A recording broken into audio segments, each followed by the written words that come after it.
कल विचार चल रहा था, एक श्रुति का दूसरा नाम, 3 नाम थे ना, 2 बता दिया था, ताना और एक श्रुति। तीसरा है प्रचय, प्रचय भी उसका तीसरा नाम, प्रचय। और निगद क्या होता है? यूं कहा निगद विशेषाः कहा था। निगद किसको कहते हैं? सुष्टु वदतीति सुक्तवाक्। यह वेदों में विशेष कर्मकांड में 3 प्रमुख प्रकार के वाक्य माने गए, याज्ञा, अनुवाक्या और सूक्त वाक्य। निकले ना ऐसा बात है। याज्ञा, अनुवाक्या और सूक्त वाक्य। सूक्त वाक्य वचनों को ही निगद कहा जाता है, उनके समूह को। सुष्टु वदतीति सूक्त वाक्य मंत्र विशेषों का नाम है। तेषाम समूह, ऐसे सूक्त वाक्यों का जो समूह है, 5, 10, 20 जो भी है, अलग अलग प्रकरण में अलग अलग है। तेषाम समूह निगद इत्युच्यते, उनके समूह का नाम निगद कहा जाता है। सूक्त वाक्य वचनों के समूह का नाम निगद कहा जाता है। ये सब मंत्र विशेषों का समूह, सब अलग अलग प्रकार के मंत्र है, उसको निगद मंत्र कहा जाता है। उसके बाद आता है इज्जते अनया इति याज्ञा वाक्य। इज्जते अनया, जिसके द्वारा आप जिन मंत्रों को बोल के त्याग करते, इदम न मम स्वाहा करते हैं, जो मंत्र बोल के आप त्याग पूर्वक स्वाहा करते हैं, उन मंत्रों का नाम क्या है? याज्ञा। विग्रह वाक्य इज्जते अनया इति याज्ञा। और अनुच्यते अनया, अनुच्यते अनया इति अनुवाक्या। उसके बाद जो कहा जाता है वाक्य, उसको अनुवाक्या बोलते हैं। 2 प्रकार के, पहला बता दिया सूक्तम, सूक्तवाक्य। सूक्तवाक्य ये किसको कहते हैं? सुष्ठु वदति इति सूक्तवाक्य। तेषां समूहः निगद, समूहो निगद इत्युच्यते। ये एक प्रकार का। दूसरा इज्जते अनया इति याज्ञा। इज्जते अनया इति याज्ञा। और तीसरा है अनुच्यते अनया, अनुच्यते अनया इति अनुवाक्या। अनुवाक्या कहा जाता है।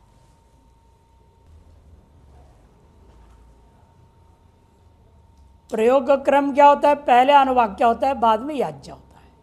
इन याज्ञा अनुवाक्य युगल मंत्र कहा दिया जाता है। याज्ञा अनुवाक्य को युगल मंत्र भी कहते हैं। इन दोनों का नाम क्या है? युगल मंत्र।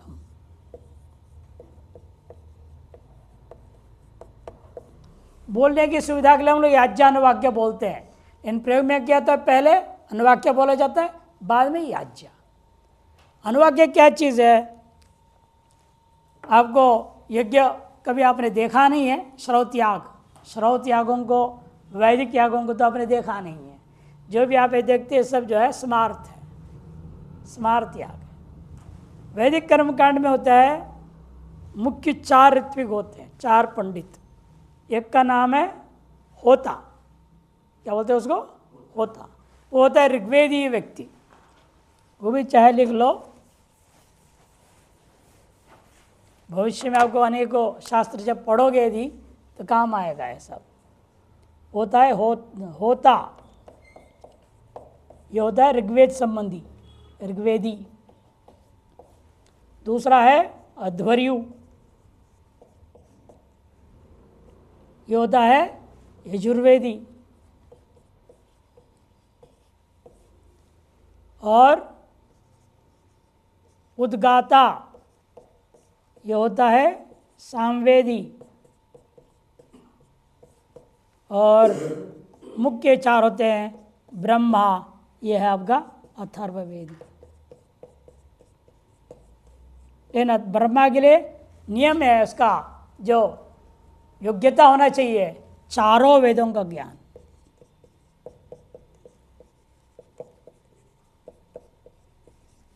चारों वेदों का ज्ञान उसको होना चाहिए। भले वो अथर्ववेदी प्रधान है, लेकिन चारों ज्ञान रख वही ब्रह्मा पोस्ट में बैठ सकता है।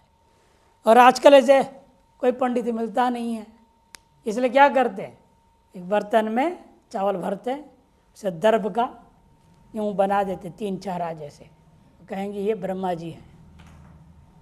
उनमें ब्रह्मा जी का आह्वान, यो ओम ब्रह्मांडम को बोलते हुए उसको आह्वान करेंगे, ब्रह्मा जी आप आके बैठिए, हमारा कर्मकांड में जो भी गलती सलती हो सब ठीक करते रहना।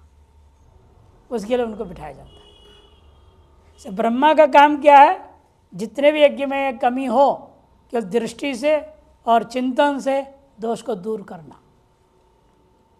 और इसका काम है केवल गाना, जितने भी गाने की चीज़ें होती है स्तोत्रों को वो गाया करता है। बाकी सारा काम इन दोनों के हाथों में ही है। अध्वर्यु मुख्य रूपेण ऑर्डर देते जाता है और उसे पालने करता है। अध्वर्यु कहता है अनुब्रूही, क्या कहेगा वो, अनुब्रूही। तो होता ये क्या करता है, अनुवाक्य मंत्रों को पाठ करेगा पहले। अनुवाक्य मंत्र माने उसका ये तात्पर्य है, जब मैं अग्नेय स्वाहा बोलना है, मान लो क्या बोलेंगे, अग्नेय स्वाहा। वो देवता कौन है वहाँ, अग्नि है कि नहीं। उस अग्नि के बारे में पहले बोलेगा, अग्नि कौन है, क्या देवता का स्तुति करेगा। उन वाक्यों का नाम है अनुवाक्य। पहले अग्नि के, हे अग्नि आप ऐसे वैसे वैसे आप आइए और हमारा हविष्य को स्वीकार कीजिए। तो पहले अनुब्रूही बोलते ही होता क्या करेगा, अनुवाक्यों को पाठ करेगा। फिर अध्वर्यु क्या बोलेगा, यजा, यह आदेश देगा यजा। तो वो क्या करेगा, होता इदम न मम स्वाहा करके डाल देगा। वो त्याग पूर्वक, इदम न मम क्या होता है, त्याग करना। अग्नये इदम न मम स्वाहा। शास्त्रीय सिद्धांत त्याग के बाद ही तो तुम दोगे, अपना स्वत्व को त्यागना पड़ेगा। ये मेरा नहीं है, ये आप देवता का है। अरे अग्नि आप इसको उन तक पहुंचा दो उस देवता के पास। तो अग्नि देवता को हाथ में देते हैं, अग्नि में डाल रहे हैं कि नहीं, भस्म करने के लिए डाल रहे हैं। हम कह रहे ये अग्नि देवता, इसको वहाँ पहुँचा दो। वो सूक्ष्म रूप में पहुँच जाता है, इधर भले भस्म होते रहे चीज स्थूल वस्तु। ये वैदिक प्रक्रिया है। ये आदेश देगा पहले अनुब्रूही, तो क्या होता है, अनुवाक्या का पाठ होता है। और फिर आदेश देगा यजा, तब याज्ञा मंत्र का पाठ होता है। ये 3 प्रकार के मंत्रों से सारे यज्ञ संपन्न हो जाता है। निगद मंत्र होते हैं जो सुष्टु वदति इति सुक्त वाक्य, जिसमें अधिकतर उद्गाता उसको गाया करेगा। अच्छी बातें हैं, स्तोत्र वगैरह है, स्तुति वगैरह है, ये उसको पहले बोलेगा। तो इनके आपस में मिल करके सारा कर्मकांड होता है। प्रमुख ये है, इनके 3-3 एक के भी छेड़े हैं, कुल 16 होते हैं पंडित वैदिक याग में। ये प्रमुख 4 है। इस प्रकार से इसके पूर्व सूत्र का विषय में जो शेष थोड़ा बहुत बचा था कल बोलना, वो पूरा हो गया। अब आगे बढ़िए। उच्चैस्तरां वा वषट्कारः, उच्चैस्तरां वा वषट्कारः उस होता का एक नाम है वषटकार। होता का ही नाम है वषटकार, क्योंकि जब वो स्तोत्र पाठ करेगा ना, अनुभूति बोलने से अनुवाक्या मंत्रों को जब पाठ करेगा, समाप्ति हुआ कैसे पता चलेगा अगले को? चुप बैठने से वो सोचेगा थोड़ा रुक गया होगा, थक गया होगा, क्या पता चलेगा समाप्त किया। समाप्ति का द्योतन होता क्या करेगा? वषट बोलेगा। जैसे उसने बोला अनुब्रूही आदेश दिया तो अनुवाक्य पाठ होने लगा, पाठ समाप्ति भी वषट बोलेगा। तब वो कहेगा फिर आगे का यजा, फिर आगे मंत्र बोल के स्वाहा होगा, याज्ञा मंत्र बोल के। ये प्रक्रिया है वैदिकी प्रक्रिया। इसे जो वषट ऐसे बोलने वाला कौन है? होता। से होता के एक नाम पड़ गया वषटकार। यानी वषटकार शब्द से मतलब नहीं मुझे, वो जो बोलता है वषट, इसका क्या स्वर होगा? वो जो उच्च स्तरम वा वषटकार बोला। उच्च स्तर मने उदात्त तर होगा। उच्चैर उदात्त, उच्च स्तर मन उदात्त तर, उदात्त उदात्त तर उच्चारण करेगा उस प्रकार से, और थोड़ा ज्यादा उच्चारण, ताकि सबको पता चले ये स्तोत्र समाप्त हो गया, अनुवाक्य मंत्र समाप्त हुआ। अन्य जितने भी वहाँ पंडित होंगे कर्मचारी तुरंत सावधान हो जाएंगे, आगे काम के लिए तैयार हो जाएंगे। इसे उदात्त नहीं उदात्तर उसको उच्चारण करना पड़ेगा। ये विधान कर रहे हैं वषट शब्द में उदात्तर स्वर का विधान करने वाला है सूत्र है। उच्च स्तराम अव्यय है, वहाँ भी अव्यय है, और वषटकार प्रथमा का एक वचन है। उच्चैरित्यनेन उदात्तो गृह्यते, स्पष्ट हो गया ना। उच्च शब्द से क्या होता है? उदात्त को ग्रहण किया जाएगा। अयम उदात्त, अयम उदात्त, अयम अनयोर अतितराम उदात्त। ये उदात्त वर्ण है, ये भी उदात्त वर्ण है। इन दोनों में से ये क्या है? उदात्त तर है। दो में से एक को ज्यादा अतिशय बताने के लिए तरप प्रत्यय होता है। बहुतों में अतिशय बताने के लिए तमप होता है। तरप और तमप गया ना सूत्र, तरप तमप घा। इसलिए यहाँ तरह है, माने तरप प्रत्यय हुआ है। तरप भी क्या है? पित्त है। पित्तों से क्या प्राप्त था? अनुदात। सुपितौ कल ही बताया था, सुपितौ अनुदातौ, अनुदात होना प्राप्त था। तब इन्होंने कहा नहीं, आप उसको उदात्त तर कीजिएगा।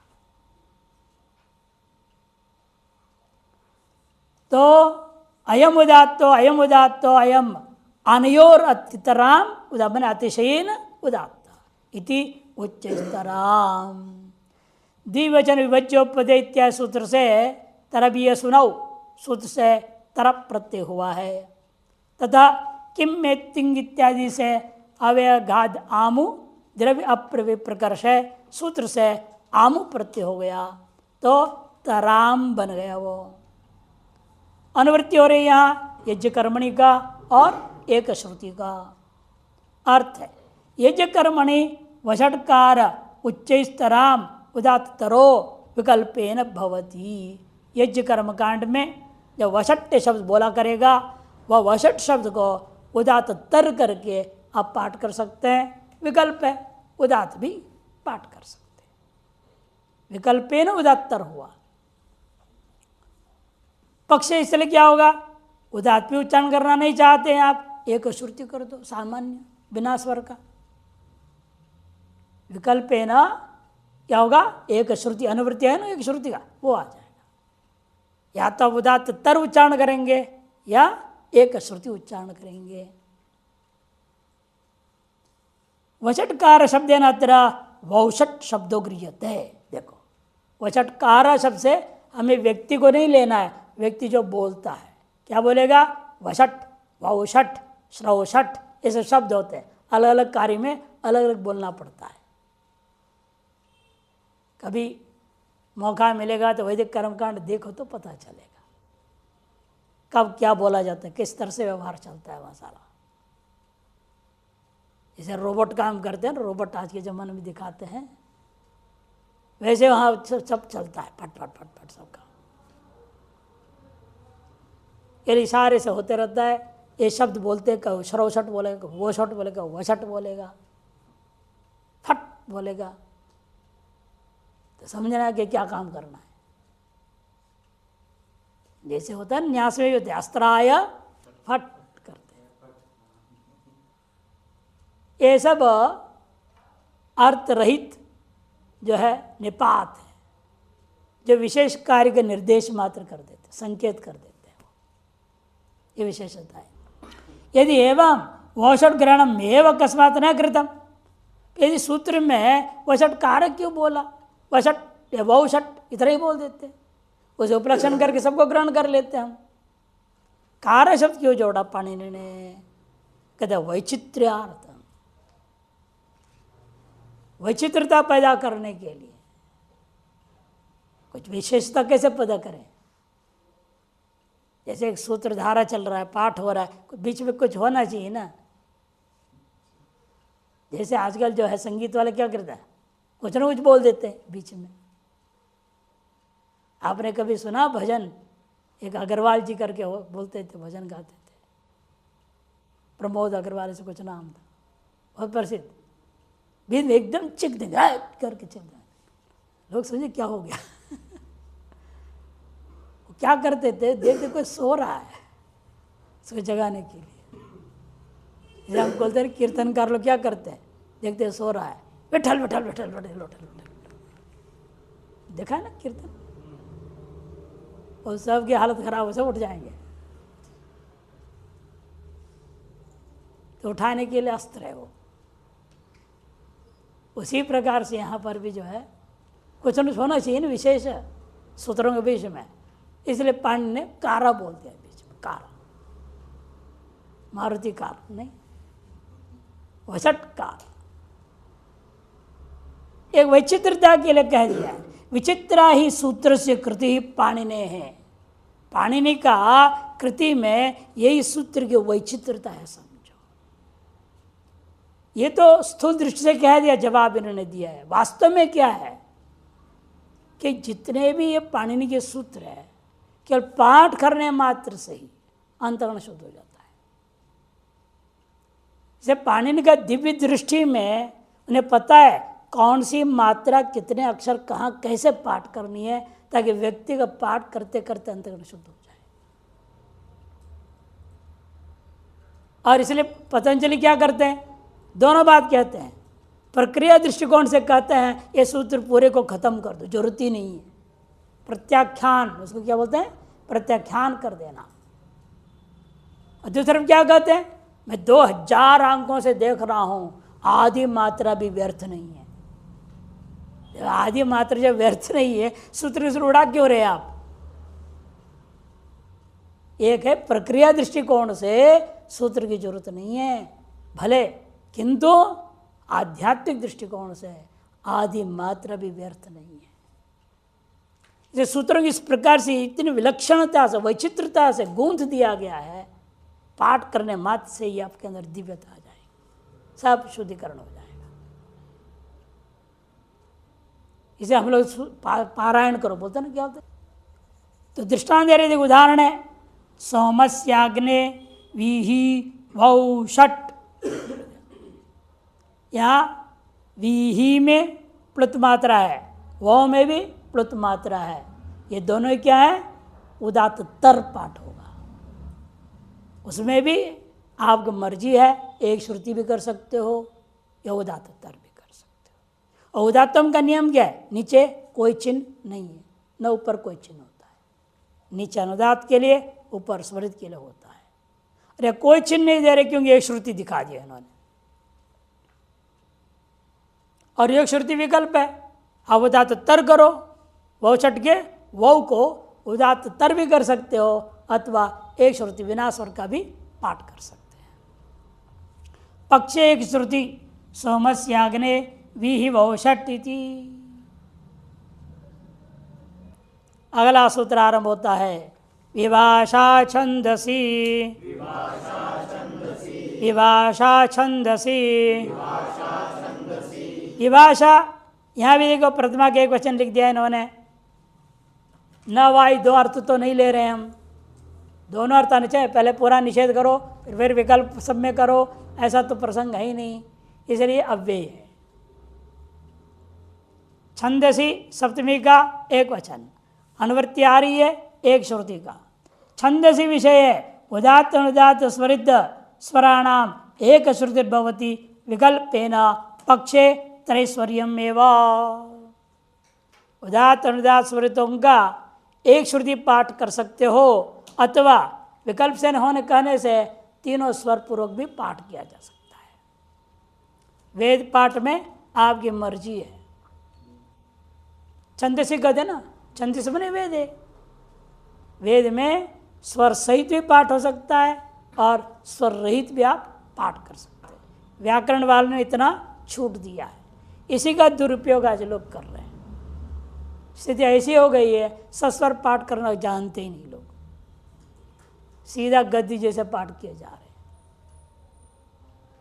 गद्य पाठी हो रहा है। इन पाणिनि का ये छूट देने का तात्पर्य लोग समझे नहीं, दुरुपयोग ज़्यादा हो गया। इसका तात्पर्य ये क्या सस्वर पाठ नहीं कर रहे हैं, कहाँ सस्वर पाठ नहीं करना है।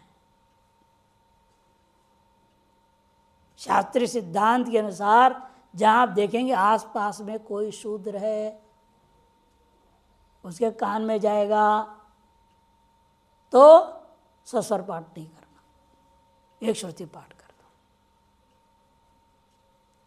जहाँ ऐसे कोई नहीं है सस्वर पाठ कीजिए, त्रैवर्णिक लोग केवल है तो। वेदों ने निषेध किया है ना, वेद में स्त्री शूद्राभ्यम न श्रावयेत, स्त्री को भी कभी कोई वेद पाठ पूरा सुनाना नहीं है, कोई एक शाखा पूरा, एक हिस्सा पढ़ा सकते, जैसे उपनिषद में लोग उच्चारण करा देते, हिस्सा है वो, एक अंश मात्र है, उच्चारण करा दो चलेगा। इन एक शाखा अध्ययन निषेध है।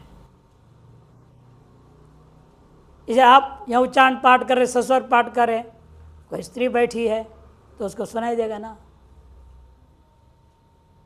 ये शूद्र है, तब कहा गया सस्वर पाठ नहीं करना, एक श्रुति करना। अब दे हमेशा ही एक श्रुति कर दिए लोगों ने, स्वर रहित करने लग गए, ये अलग बात है। ये बता रहे थे, समझा रहे हैं, उदाहरण दे रहे हैं। चारों वेदों के प्रथम मंत्रों को उदाहरण दे दिया उन्होंने एक श्रुति में।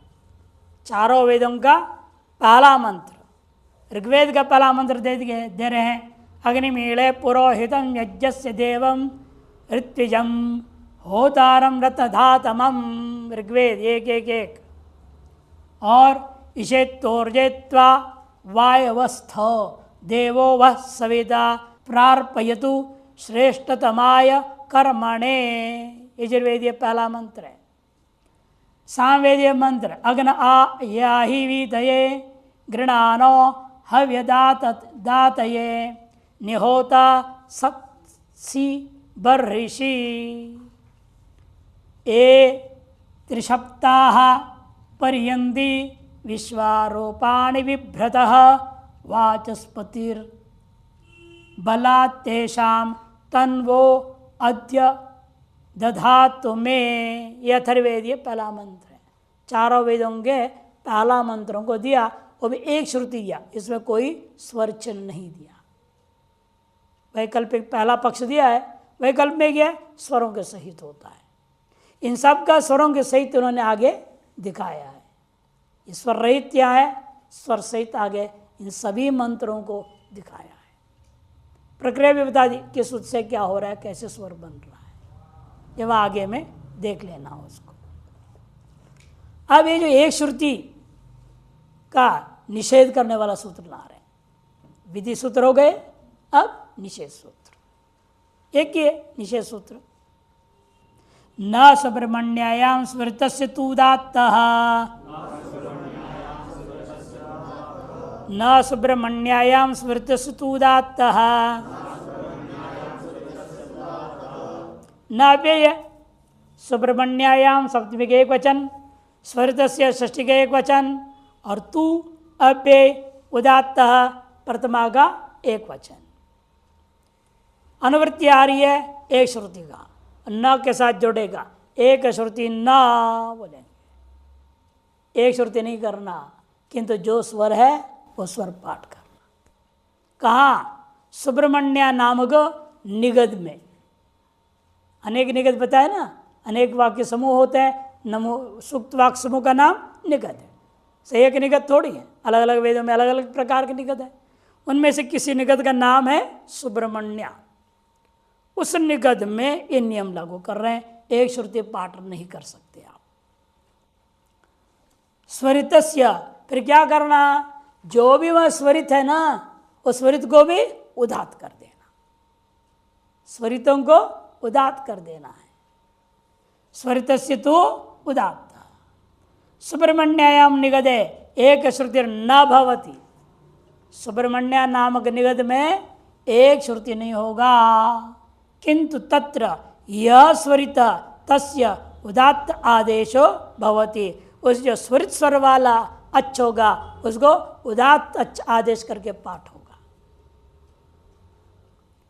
यज्ञ कर्मणि और विभाषा छंदसी, जो दो पूर्व सूत्र आप पढ़े हैं, शुरू से यज्ञ कर्मणि से लेकर शुरू हुआ था, बीच में तो उच्च स्तराम व वषटकार, ये सब एक श्रुति विकल्प किया गया था। वो जो एक श्रुति था उसको यहाँ आया हुआ, उसको इसने निषेध कर दिया। इत्येताभ्याम एक श्रुति प्राप्ता प्रतिषिध्यता है। सुब्रमण्य नाम निगद विशेषा, देखो कह दिया ना, निगद विशेष है। ये कहाँ ये सुब्रमण्य नाम का निगद विशेष, वो भी आगे बता रहे हैं। शतपथ ब्राह्मणे तृतीय कांडे तृतीय प्रपाठ के चतुर्थ ब्राह्मण से सप्तदशीम कंडिकाम आरभ्य विंशति कंडिका पर्यंतम यो पाठ तस्य सुब्रमण्य इति संज्ञास्ति। कि शुरू ही होता है वहाँ सुब्रमण्यम करके शुरू होता है। जिस शब्द से शुरू होता है उस पूरे निगद का नाम उसी शब्द से कह दिया। इस उपनिषद में आप देखते हैं ईशावास्यम इदगं सर्वम, पहला शब्द क्या है? ईशा। इस उपनिषद का नाम क्या हो गया? ईशावास्योपनिषद, ईशोपनिषद ऐसे बोल देते। केनेशितम प्रेषितम मनः, केन शब्द पहले आया, इस उपनिषद का नाम हो गया केनोपनिषद। इस तरह से जिस शब्द से वो निगद आरंभ हुआ है, किस शब्द से? सुब्रमण्य शब्द से, अतः उस पूरे निगद का नाम रख दिया सुब्रमण्य निगद। उस निगद के लिए नियम बता रहे हैं, उस निगद में एक श्रुति पाठ नहीं कर सकते। जो जैसा स्वर है वैसे पाठ करना। फिर का किंतु, तू मैंने किंतु, उसमें भी जितने स्वरित है उनको उदात्त बना दो। अर्थात क्या हुआ? उदात्त और अनुदात्त दो ही स्वर से पाठ होगा। जो स्वरित भी हो गए उदात्त, उदात्त तो है ही, पहले जो उदात्त है सो है ही, और अनुदात्त है, अनुदात्त उदात्त और स्वरित था, स्वरित को आपने उदात्त कर दिया तो बचा क्या? अनुदात्त और उदात्त। पूरे के निगद को इसलिए दो ही स्वर से पाठ करना होगा, ये इनका कहना है। सुब्रमण्योम इंद्र गच्छ हरिवा गच्छ मेधातिथेर्मेष वृषणस्वस्य मेने गौरावस्कंदिन अहल्यायै जार कौशिक ब्राह्मण गौतम ब्रुवाण स्वसूत्यामागच्छ मघवन। शतपथ 3, 3, 4 17वां है। इन वास्तव में शुरू हुआ है चौथे ब्राह्मण का, 17वें से ही शुरू हुआ।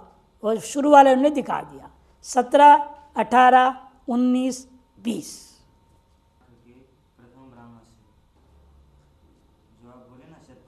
हाँ, 3, 3, 4, 17।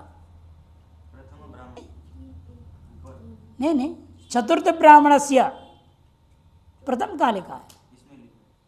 चतुर्थ ब्राह्मण से सप्तदशी, हमारे तो ठीक छपी है चतुर्थ ब्राह्मण से।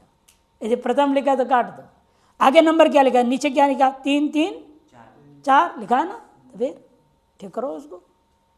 प्रथम को काट के चतुर्था लिखो।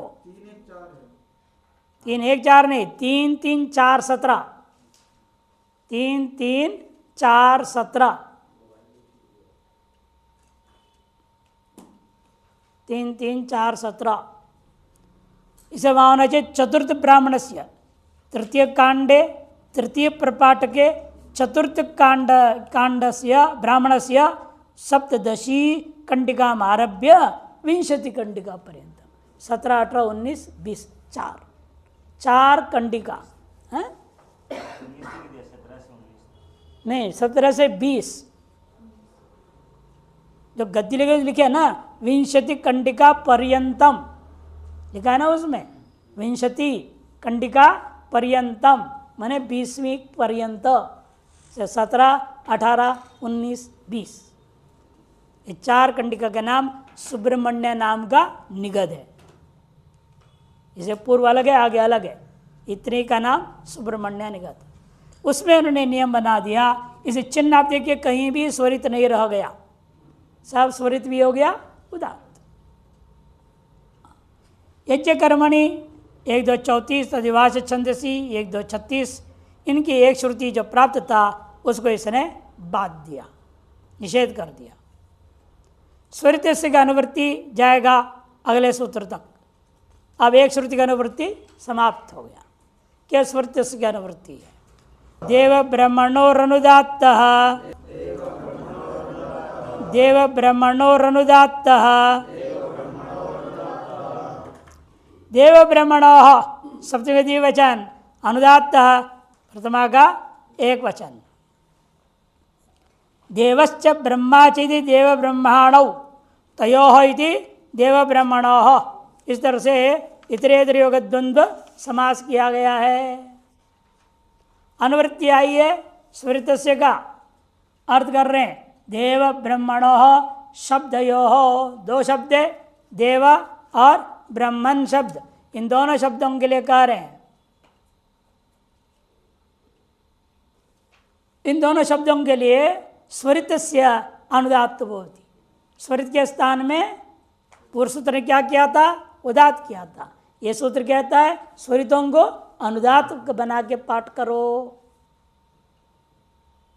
सुब्रमण्यायाम देवा ब्रह्माण इति पठ्यते, उसी निगद में बोल रहे हैं।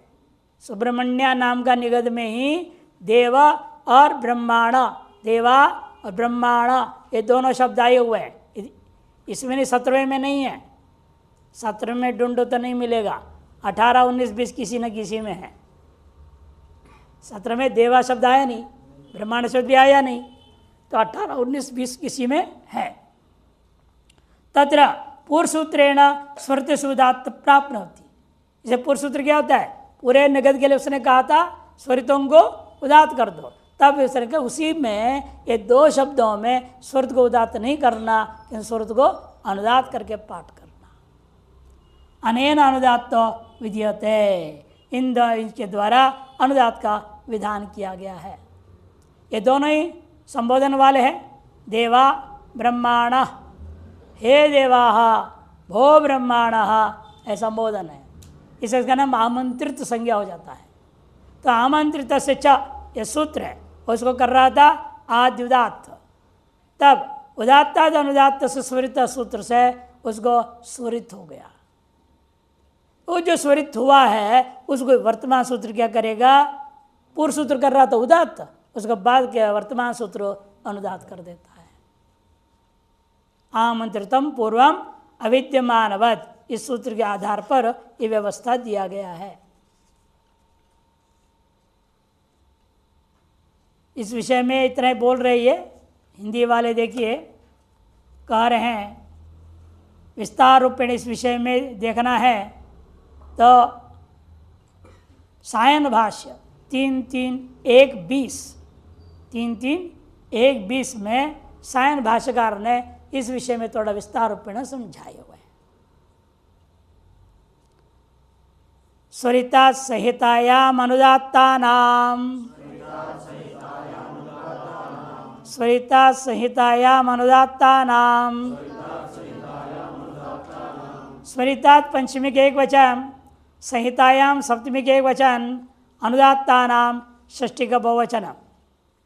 अनुवृत्ति यहाँ बीच वाले एक सूत्र छोड़ के मंडूक प्लुत हो गया, एक श्रुति यहाँ आ गया कूद कर, एक को छोड़ दिया। मंडूक क्या करता है? मंडूक जानते हैं किसको बोलते हैं? मेढक, मेढक को बोलते हैं। मेढक को क्या बोलते हैं कन्नड़ में? तो करता क्या? कूद कूद के जाता है। वैसे यहाँ मंडूक प्लुत वृत्ति से क्या हुआ? एक सूत्र छोड़ करके एक श्रुति इधर आ गया। पहले तक आया तो एक श्रुति लगातार आया, 4 सूत्रों में आया, उसे एक में छोड़ दिया, कूद दिया। तो मंडूक प्लुत वृत्तिया से अनुवृत्ति के नियम के आधार पर एक श्रुति यहाँ पर अनुवृत्ति हो गई। शब्द अर्थ स्वरितात् परेशान अनुदात्ता नाम एक श्रुतिर्भवती संहितायाम विषय।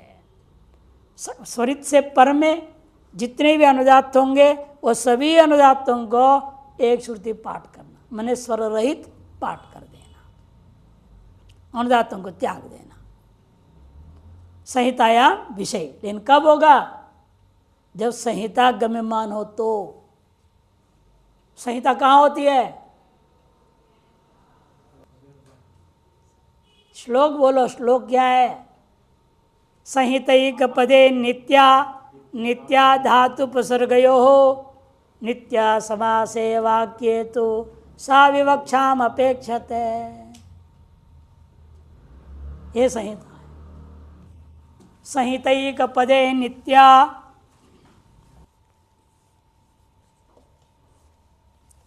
संहितैक पदे नित्या नित्या धातुपसर्गयो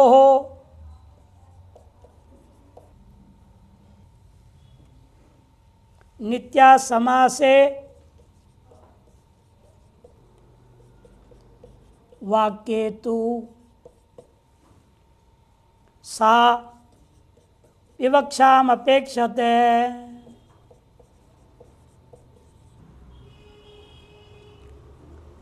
एक पद में संहिता नित्य हुआ करती है। एक पद जब होता है तो जैसे आपने एक पद का मतलब कोई भी एक पद ले लो, देवदत्ता,